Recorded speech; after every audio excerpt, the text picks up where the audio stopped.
yung kabataan na pag-asa ng bayan.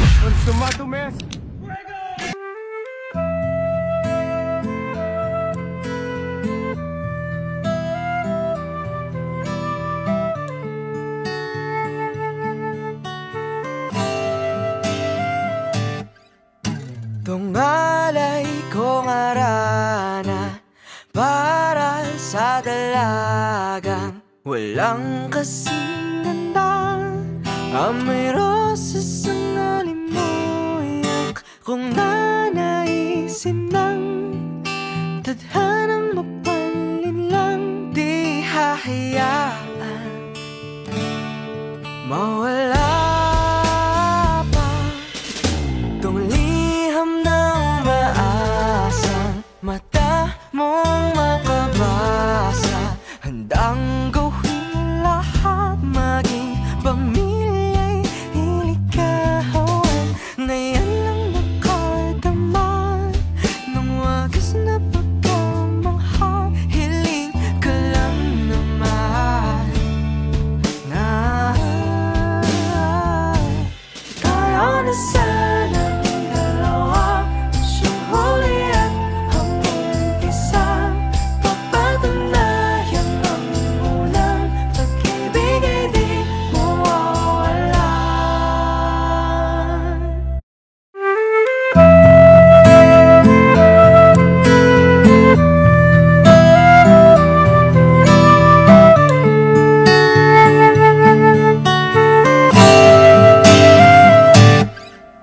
Tungalay kong arana para sa dalagang walang kasing ganda. Amoy rosas ang alimuyak kung nanaisin ng tadhanang mapalin lang. Di hahayaan mawala pa tong liham ng maasang mata mong makabasa. Handang gawin lahat, maging pamilya'y ilikawan. Ngayon lang nakadama ng wagas na pagkamangha. Hiling ka lang naman na tayo na sanang dalawa, siyang huli at hanggang isa. Papatunayan ang unang pag-ibig ay di mawawala.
Nakaupo si Maria Clara, hinihintay ang kanyang mga kaibigan. Nang dumating ang mga ito, nilapitan niya para batiin. Mga kaibigan ko, salamat sa inyong pagdating. Mayroon akong sasabihin sa inyo na napakahalaga. Ano yun, Maria Clara? Mukha mo problema ka. Sabihin mo na, Maria Clara. Nandito lang kami para sa iyo. Huwag kang mag-alala, nandito rin kami sa iyo. Tungkol ito kay Ibarra, bumalik siya. Ngunit may pangalan sa kanyang pagbabalik. Ang mga praile, ang may mga kapangyarihan, nagbabantay sila sa kanya. Natatakot ako para sa kanya. Ang mga praile, ano naman ang gagawin nila kay Ibarra? Hindi ko alam. Ngunit, kailangan nating mag-isip ng paraan. Kailangan nating magtulungan. Kailangan nating maging matalino at maging maingat. Ang ating lihim sa pagtitipon ay dapat manatiling lihim lamang. Ang mga babae ay nag-uusap at nagplano kung paano nila matutulungan si Ibarra. Ang kanilang pagkakaibigan at kanilang pagnanais na tumulong ay nagpakita ng kanilang kabutihan at tapang.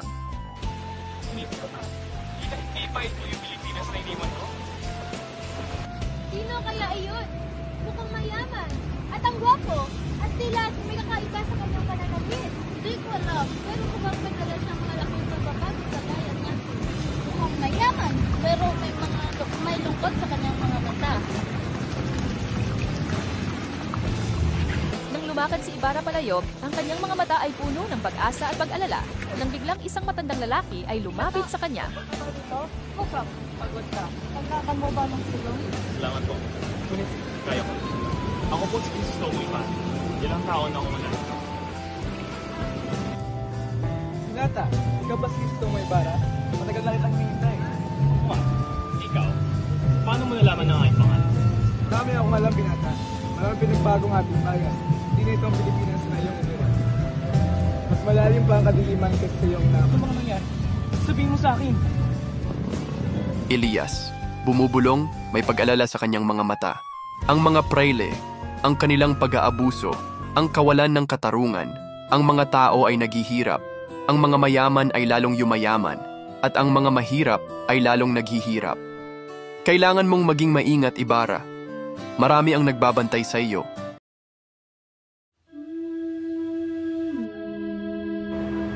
Ang paghihirap ni Sisa.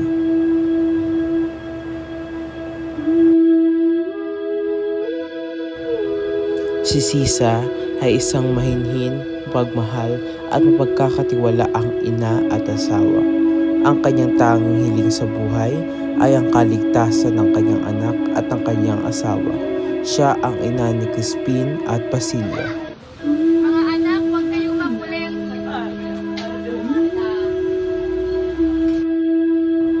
Isa siyang magandang halimbawa ng kababaihan noon dahil ang kanyang tanging hiling ay ang kaligtasan at ang mapagmahal na asawa lamang. Sisa, bakit hindi mo naman natapos mga gawain mo dito?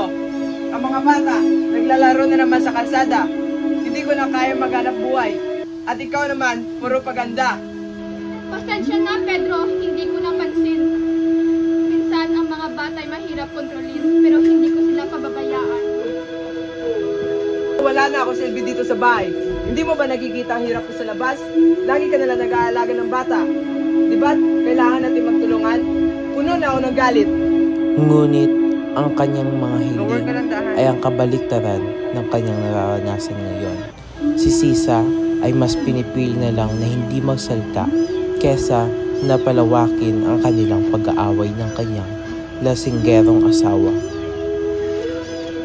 Biglang napansin ni Crispin kung bakit siya malungkot. Wala, anak. Naalala lang ko pinagdalawa ko. Nagsasabi natin mag-ayos para sa iyo kinabukasan. Ang tanging hiling lamang ni Sisa ay ang kaligtasan ng kanyang mga anak.